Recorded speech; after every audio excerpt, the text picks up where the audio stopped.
Hay más de 8 millones de personas que sufren una enfermedad de alergia al polen. ¿Qué tal? Buenas tardes y bienvenidos una semana más al programa de salud de esta casa a cita previa. Hoy les vamos a hablar de cómo están padeciendo esos síntomas los alérgicos al polen en esta primavera y que hoy en día además la vacunación antialérgica es importante para llevar totalmente una buena calidad de vida. Pero también les vamos a hablar de la adicción al juego, y es que esta patología es considerada por los psicólogos como la heroína del siglo XXI. Veremos un caso de un joven de 17 años que su familia ha hecho que pueda salvarle la vida de esa adicción al juego, y también, como siempre, vamos a tener aquí a nuestro Carlos Cantero, odontólogo de la Clínica Dental Virgen del Manzano, para cuidar nuestra salud bucodental. Comenzamos.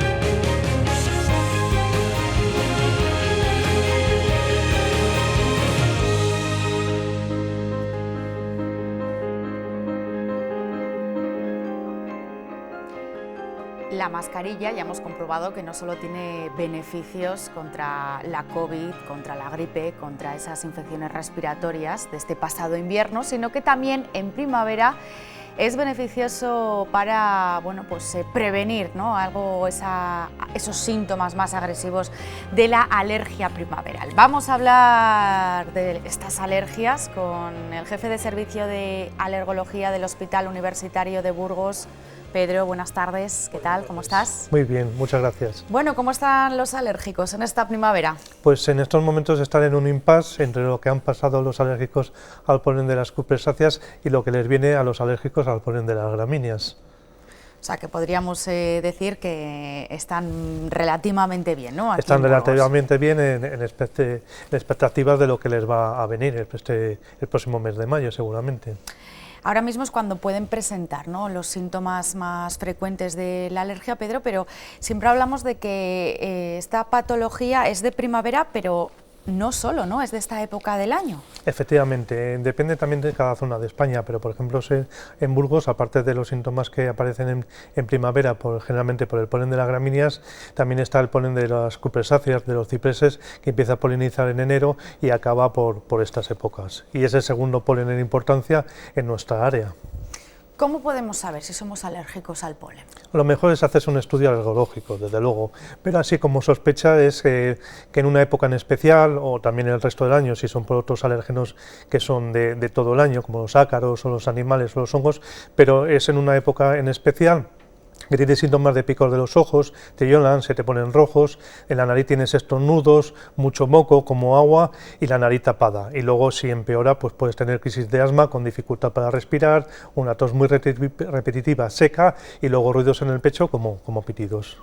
¿Es el alérgico al polen se une también a tener una patología respiratoria? El alérgico al polen puede tener los síntomas de la nariz y los ojos, y después tiene los bronquiales, de obstrucción en el bronquio. Entonces en esas épocas empeora.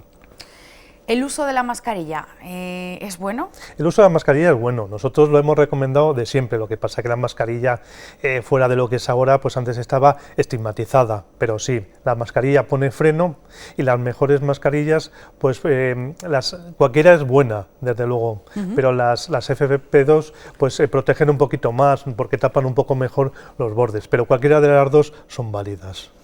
El pasado año, pues estuvimos también precisamente hablando, ¿no?, de esos síntomas de la COVID y los síntomas de la alergia primaveral.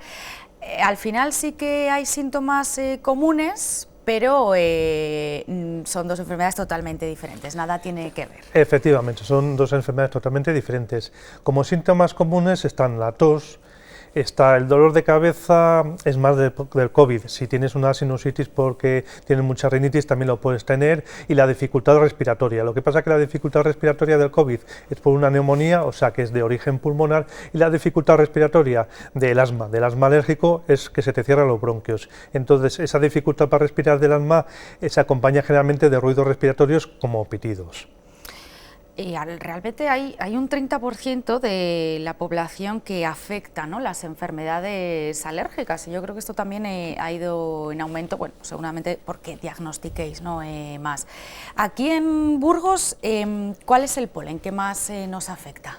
El polen que más nos afecta es el de las gramíneas, el que nos viene ahora en mayo, está en junio, está hasta mediados de julio, depende cada año. Generalmente está unos 60 días y suele empezar por la primera quincena de mayo, pero es un poco, puede ser variable, ¿de acuerdo? Ese es el más importante. Y el segundo en importancia es el polen de las cupresáceas, de los cipreses, que suele empezar en enero y suele acabar, pues depende cada año. Eso es más variable en marzo o abril.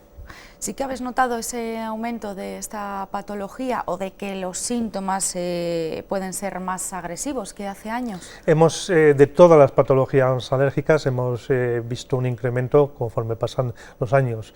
A veces lo relacionamos con la contaminación, pero en Burgos tampoco, la verdad que no hay muchos hábitos, pero en el fondo tampoco sabemos muy bien lo que pasa. Sí que sabemos qué pasa porque lo vemos, pero la causa real no la sabemos todavía. O sea, que sí que estáis viendo que se crean, ¿no?, síntomas bronquiales de mayor magnitud. Sí, no, los pacientes alérgicos cada vez más frecuentemente tienen síntomas, cada vez hay más pacientes y luego sí que en determinados momentos se amplían las causas que producen alergia. Hace 20 años pues estamos empezando a valorar lo de la alergia al polen de ciprés y ahora es una realidad. Lo positivo también es que en tema de tratamientos se ha evolucionado, ¿no? El tratamiento hemos evolucionado mucho. Primero, en cuanto a los diagnósticos, esos son muy importantes, hemos avanzado científicamente. Luego también, bueno, pues todo lo que tema de antihistamínicos hemos evolucionado, ahora los antihistamínicos que tenemos ya no producen sueño, el tema de spray nasales, el tema de inhaladores, pero donde quizá se haya dado el paso más grande es en la inmunoterapia, en las vacunas de alérgica. Cada vez son más efectivas, con muy pocos efectos secundarios y, bueno, es la única forma que tienes de curar tu alergia. Las vacunas, que ahí también, bueno, es ese positivo, ¿no?, ese mensaje también, que por cierto hablaremos la próxima semana de la vacuna contra la COVID, pero mira, en este sentido, las vacunas son muy buenas, ¿no?, y hacen que yo creo que lleven una vida de la mejor calidad posible, ¿no? Totalmente, claro, porque un alérgico. Bueno, efectivamente los medicamentos sí funcionan bastante bien, pero hombre, esto siempre, el día que no te lo tomas vas a tener síntomas. ¿Qué conseguimos con las vacunas? Pues lo que conseguimos es con un tratamiento de unos 3 o 4 años, con dosis que generalmente son mensuales, es reducir esos síntomas, que uno necesite menos medicación y en un número elevado de pacientes, pues conseguimos que se olviden casi totalmente de ello. No todo el mundo no podrá optar a esta... No. Los criterios son bien claros. Nosotros sabemos aquellos pacientes que se pueden beneficiar y otros pues que no. ¿Cómo podemos aliviar síntomas? Los síntomas haciendo unas medidas de evitación. Son difíciles para el polen porque se mete por todos los sitios. Por ejemplo, si queremos hacer deporte o si queremos dar paseos, es mejor evitar las primeras horas de la mañana, porque es cuando polinizan las plantas, y las últimas de la tarde, porque es cuando cae de la atmósfera el polen. Es mejor pues dar paseos o abrir las ventanas de casa a mediodía, que hay menos polen. Luego, si cuelgan la ropa en los tendederos de la calle, pues tener cuidado de agitarlo un poco para soltar el polen. Hay gente pues que también se la recomienda, incluso cuando lleguen a casa, si han estado por zonas de campo, de muchos árboles, pues que se pueden pegar una ducha, usar mascarillas, usar gafas de sol, que también son de barrera. Si vas en el coche, ir con las ventanillas subidas, llevar filtros antipolen, pero ahora muchos coches ya los llevan. Y esas son las recomendaciones generales. Luego, seguir la medicación que te haya puesto tu médico, que te haya diagnosticado y te haya establecido, cumplirla, y si ves que aquello no funciona o que estés harto de tomar la medicación, pues valorar la vacunación, la inmunoterapia en alergia. Bueno, pues si tienen alguno de esos síntomas de los que hemos hablado antes, ¿por qué no consultar al alergólogo? Porque el mejor diagnóstico no es esas pruebas que se realizan. Gracias por acompañarnos, Pedro. Muchas gracias a vosotros. Vamos a ver ahora una noticia que está a la orden del día, y es que la adicción al juego es considerada por los psicólogos como la heroína del siglo XXI, y más ahora con ese auge que hay de las apuestas online. Es imposible salir de esta adicción, y la asociación lo dice, sin un apoyo de la familia y rehabilitación. Los tratamientos son largos, pero son efectivos. Nos lo va a contar un joven de 17 años que ha pasado por este proceso, y gracias, ¿no?, a su familia y en concreto a su madre, que fue su salvación. Roberto pisó por primera vez un casino con 17 años. La ruleta fue el inicio de su adicción al juego. Apostaba y ganaba hasta que empezó a perder, pero ya se había convertido en un ludópata, en una persona enferma que ni quería ni sabía salir del juego. Porque estás pensando todo el día en si no tienes dinero, ¿de dónde le voy a sacar? Si le tienes, ¿cuándo voy a tener un rato para ir a jugar? Es todas las 24 horas van unidas al juego. Una adicción que también fomentaba en su casa con los juegos online. Mentía a su familia para conseguir dinero, para seguir apostando. Y era entrar la nómina y salir. O sea, y así fue como se dio cuenta mi madre del problema. El juego le estaba destrozando, le estaba quitando libertad, le estaba quitando la vida, la esperanza de tener un futuro. ¿Tú sabes lo que es eso para una madre? Gracias a Carmen, ambos empezaron a acudir a terapia 4 horas por semana en este centro burgalés. Te vas sintiendo identificado con lo que dicen otros compañeros, con lo que dice el psicólogo, y te vas dando cuenta de que no es que los demás tuviesen el problema y tú no, sino que igual tú le tienes más grave de lo que te creías, ¿no? Y entonces empiezas a rehabilitarte. Y es todo, pues eso, pasito a pasito, y es durante mucho tiempo. Intentar ayudarles y apoyarles y hacerles ver que se puede salir de todo, que es una enfermedad como otra cualquiera, igual, solo que menos conocida quizás y más dañina. La familia es fundamental para salir de una enfermedad que cada vez afecta a más jóvenes. Ahora ven reforzadas sus adicciones con los juegos online. Sí que ha habido un incremento muy considerable, de aproximadamente, el otro día hablando de un porcentaje de entre un 25 y un 30%. Con terapias largas y adecuadas, el 90% consigue dejarlo. La ludopatía se está banalizando demasiado y creo que no se debe hacer, porque está afectando a muchísima gente. Jugadores y las personas que conviven, que sobreviven o que subsisten junto a ellos, que todavía no me explico cómo lo hacen, porque al final acaban todos destrozados. Roberto sigue en rehabilitación, en terapia de refuerzo, pero hace ya 2 años y medio que no ha vuelto a jugar.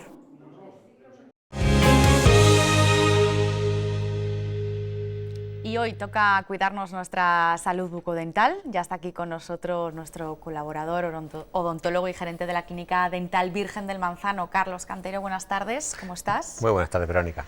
Que el otro día estuvimos, bueno, pues con esas preguntas de higiene, ¿no?, de dentista más comunes, más frecuentes que nos hacemos, y hoy vamos a seguir porque ha tenido mucho éxito estas preguntas. Carlos, vamos a hablar del color de nuestros dientes. ¿De qué depende? Bueno, el color de nuestros dientes depende principalmente de la dentina, que es la segunda capa. La primera capa que tiene el diente es el esmalte y la segunda capa es la dentina. Con los años, pues el esmalte se va desgastando y se va viendo cada vez más la dentina, que es un poquito más oscura, y luego también ese tejido con los años se va envejeciendo y se va poniendo pues más oscuro. Y luego no nos podemos olvidar también de que hay pues ciertos tratamientos, patologías metabólicas que tiene la gente, medicaciones que usamos, por ejemplo las tetraciclinas. A la hora de la formación y fijación del calcio, pues los dientes oscurecen y se utilizaron muchos en los años 70. Luego también, pues claro, lo que comamos, lo que bebamos, ¿no?, el té, el café, el tabaco. Eso es cierto, el café y el té. Claro, llevan colorantes muy fuertes, la cafeína, la teína, pues al final, en un uso de todos los días, muchas veces, pues acaba teñiendo nuestros dientes. Bueno, y además, bueno, eso siempre nos lo preguntan, ¿verdad? Cuando vamos a las higienes bucales nos dicen, consumes té, consumes café, pero bueno, es un consumo elevado, ¿no? ¿Hablamos o diariamente? Hombre, es como todo, o sea, el que se toma 8 cafés al día no es lo mismo que se toma 1 o 2 cafés. Claro, estás multiplicando por 8 esa cantidad de tinción que le estás metiendo al cuerpo y sí que se acaba notando. Hablamos ahora de los implantes. Comentábamos el otro día que las personas diabéticas sí que se pueden poner, ¿verdad? Un implante, personas que tengan patologías, que hoy en día estos tratamientos se hacen, gracias también, bueno, pues a esa evolución que ha habido. Pero siempre la gente habla, ¿se puede rechazar un implante, Carlos? Bueno, los implantes están hechos son de titanio quirúrgico y llevan unos controles muy rigurosos, ¿no? Hoy en día los implantes se colocan con mucho cuidado, con mucha precaución, y el titanio es un material para el cuerpo humano inerte, inocuo, y no produce ninguna alteración. Igual que se ponen implantes dentales, pues esas fracturas, accidentes, pues se utilizan placas metálicas, tornillos, a la bolita cuando se cae se le cambia la cadera y también es de titanio, o sea que es el mismo material. Lo que sí que es cierto que los estudios nos dicen que hay un porcentaje de la población muy bajito, que ronda el 0,5%, que puede ser alérgica a ese material, como podemos ser alérgico a otro tipo de materiales, a metales, a medicamentos, a cualquier producto. Pero es un porcentaje muy bajito de la población. Y eso hace que rechace, ¿no? Sí, claro, pero normalmente pues siempre se hace una buena anamnesis, le pregunta al paciente si tiene alguna alergia, si no tiene. Hombre, saber que es alérgico al titanio es un poco difícil porque no es una cosa que se use habitualmente, pero bueno, el porcentaje es tan bajo que lo normal es que vaya todo bien. Hay personas que pueden decir, bueno, pues yo me cuido mucho la higiene dental, ¿no? Voy a las revisiones, prevengo, ¿no? Todo tipo de patologías dentales, y aún eso, la boca, ¿no? Las encías no las tengo bien. ¿Lo genético, el factor genético tiene que ver? El factor genético, hay ciertas enfermedades en la boca que sí que tienen un claro componente genético, ¿no? Principalmente la enfermedad periodontal, como bien decías, el tema de las encías, y luego también las maloclusiones, ¿no? La forma de morder de mucha gente pues te viene por herencia, pues si sus padres tienen una clase 3 o tienen una mandíbula muy prominente o tienen ciertas cosas, pues vienen por ahí. Pero bueno, luego el resto de enfermedades que se pueden encontrar en la boca no tienen componente genético. Me imagino que, bueno, pues recomendaréis, ¿no? Para estas personas que, bueno, pues sus padres tengan estas patologías, ir, ¿no? Más a menudo, tal vez, ¿no? Tener unas revisiones más habituales y controlar un poquito mejor la higiene. ¿Cuál es la enfermedad bucodental más común que veis? La enfermedad bucodental más común, lo dice la estadística, sin duda alguna, es la caries. La caries la puede tener cualquier persona, da igual las edades, da igual la condición social, da igual todo, el trabajo. Nos las podemos encontrar hasta en niños con dientes de leche, habitualmente las encontramos. Y luego la segunda que nos encontramos como también muy común es la enfermedad periodontal, el tema de las encías. El miedo al dentista, lo hemos hablado más veces.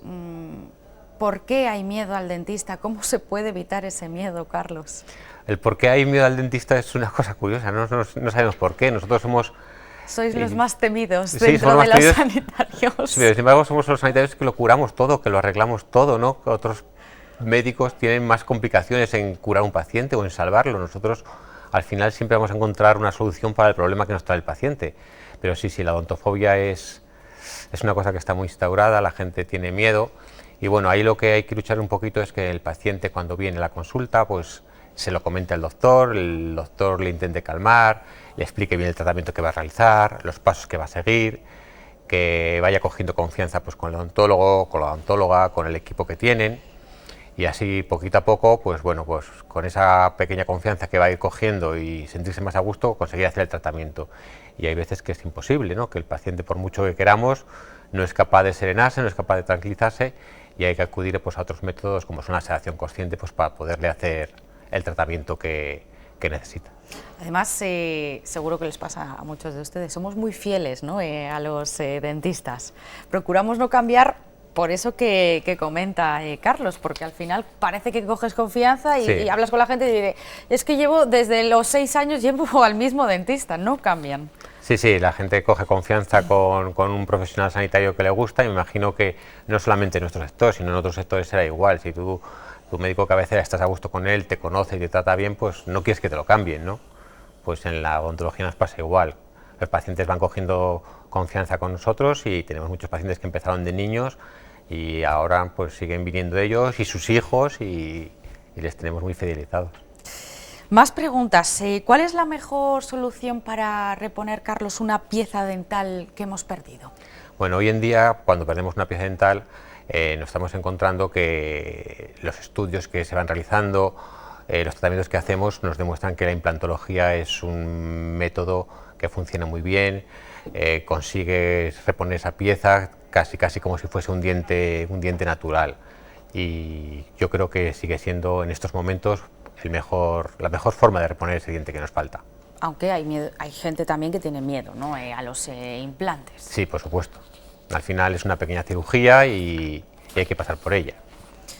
Es una cirugía, pero no es doloroso, ¿no?, poner un implante. No es doloroso, se hace con un poquito de anestesia para que el paciente en ese momento no sufra nada y luego el posoperatorio, si me va a molestar, no me va a molestar, pues con unos analgésicos pues se controla perfectamente y el paciente puede llevar vida totalmente normal. Hablamos ahora de las muelas del juicio. ¿Cuándo se pueden extraer? Bueno, las muelas del juicio son un tema de debate, ¿no? Lo primero que podemos ver, pues las muelas del juicio que han salido porque tienen espacio, están haciendo una función. Ese tipo de muelas no tiene ningún sentido quitarlas en primera instancia, ¿no? Si están funcionando bien, has tenido espacio, están bien colocadas, pues tú las vas a usar y no tienes por qué quitarlas. O sea, que podemos vivir toda la vida con las muelas del juicio. juicio. Por supuesto. No se tienen que quitar. En este caso no. Luego pasa que nos podemos encontrar un segundo caso que puede ser en el que la arcada no es suficiente, la muela del juicio intenta salir, ha salido una parte, otra parte no, y eso puede hacer que te produzca pues molestias, dolores, sigue estando cubierto por una parte de la encía que se llama opérculo, y entonces ahí pues hay que valorar si es mejor hacer una pequeña gingivectomía, recortar esa pequeña zona de la encía para que no se inflame, no se produzcan infecciones, o hay que proceder a extraerla. Y luego ya el tercer caso, que es un poquito más grande, es cuando la muela no puede salir, no hay espacio, entonces ahí también hay que valorar qué posición tiene, porque muchas veces nos las encontramos que están torcidas, están inclinadas y empujando a la muela de al lado, con lo que nos pueden producir caries o pueden producir alguna malformación o alguna malposición, y entonces pues la recomendación es quitarlas, claro, para prevenir lo que nos pueda pasar. En general dan guerra, ¿no?, las muelas del juicio. Sobre todo las de abajo, sí, suelen dar un poquito guerra. ¿En qué consiste, Carlos, un blanqueamiento dental? Bueno, el blanqueamiento dental es un tratamiento que se hace, que hoy en día se ha puesto un poquito más en auge, más de moda. Consiste con un gel de peróxido de carbamida, se lo colocamos al paciente en los dientes y lo activamos en la clínica a través de la luz halógena o a través del láser. Y luego el paciente en casa tiene que seguir poniéndose durante unos días ese mismo gel con un porcentaje un poquito más bajo y con una férula para sujetárselo por las noches, pues para que ese blanqueamiento que se ha conseguido rápidamente pues tenga más durabilidad en el día. También tenemos que pensar que no son tratamientos milagrosos. Con los blanqueamientos conseguimos recuperar el color que tenían los dientes pues cuando nos salieron y que no son eternos, ¿no? Porque nosotros vamos a seguir, como decías antes, tomando café, tomando té, o sea, que al final, vinos son y cosas. tratamientos que te tendrías que volver a hacer. Sí, que una vez que tú empiezas a hacerte ese tratamiento y estás a gusto con el resultado conseguido, pues se suelen hacer recordatorios al año o año y medio, depende un poquito en función de la alimentación que lleve el paciente. ¿Cuándo se puede notar ese blanqueamiento de los dientes? ¿A cuántos días se puede notar? Desde el primer día, desde la primera sesión, sí, porque la sesión más fuerte y la más activa es la que realizamos nosotros en la clínica. Bueno, además, un día hablaremos de esos blanqueamientos dentales porque están, bueno, pues en auge y además hay diferentes, como has comentado, tratamientos, y vamos a ver esos resultados también. Las carillas, ¿qué son las carillas? Bueno, las carillas son unas pequeñas láminas que ponemos en los dientes en la parte de fuera para cambiar pequeñas cositas de forma, para cambiar alguna asimetría o ese pequeño defecto de tamaño que tienen los dientes, y principalmente se hacen por temas estéticos. Las carillas pueden ser de dos maneras, pueden ser simplemente de composite, que es el material que utilizamos para hacer los empastes, que eso lo hacemos nosotros directamente en la clínica, sin dañar el diente, simplemente se prepara un poquito por fuera, por la parte exterior, para que tenga una buena adhesión ese composite que ponemos, y luego ya la otra parte, cuando buscamos una estética muy grande, lo que acudimos es al laboratorio para que nos construyan esa carilla en porcelana o en circonio, en los materiales que tenemos estético, y luego nosotros la cementamos sobre los dientes. Y queda un diente Espectacular. Totalmente perfecto, ¿verdad? Sí, sí. Vamos a ir terminando ya, pero antes de acabar esta pregunta, bueno, que yo creo que es bastante interesante y le ocurre, ¿no?, a mucha gente. ¿Es normal cuando sangran las encías, cuando nos cepillamos los dientes? ¿Eso es normal? No, no es normal. Es como cuando tú, si te vas a lavar las manos, de repente te sangran las uñas o te sangra cualquier cosa y dices, uff, aquí pasa algo, ¿no? Pues no, las encías no tienen que sangrar. Cuando nosotros nos cepillamos no tiene que haber ningún tipo de sangrado. Si la encía sangra es porque pasa algo, está inflamada. Entonces hay que acudir al dentista y nosotros vamos a valorar en qué estado se encuentra, ¿no? Si tenemos una pequeña gingivitis, una pequeña inflamación, o simplemente avanzado esa gingivitis a un proceso más grande y nos encontramos dentro de la enfermedad periodontal, y ya ponerle el tratamiento adecuado. Pero sí que es cierto, bueno, que a lo mejor un cepillo, dependiendo, ¿no?, del cepillo, de la forma, ¿no?, de cepillarse los dientes, sí se puede sangrar. Sí, claro, las formas agresivas o apretando mucho pueden sangrar, y luego también los cepillos duros no se deben utilizar porque lo que nos hacen son lesiones, ¿no? Al pasar por la encía muchas veces nos pueden producir lesiones y que sangren, pero entonces ya sería por mal uso. Hay que usar cepillos siempre suaves o medios. Bueno, pues espero que les hayan servido estos consejos que nos ha dado la Clínica Dental Virgen del Manzano. Gracias, Carlos, un placer, como siempre, tenerte Muchas aquí. gracias a ti. Nosotros nos despedimos. Más salud, ya saben, la próxima semana aquí en la 8 Burgos, que vamos a hablar de esos beneficios de la vacunación contra la COVID-19.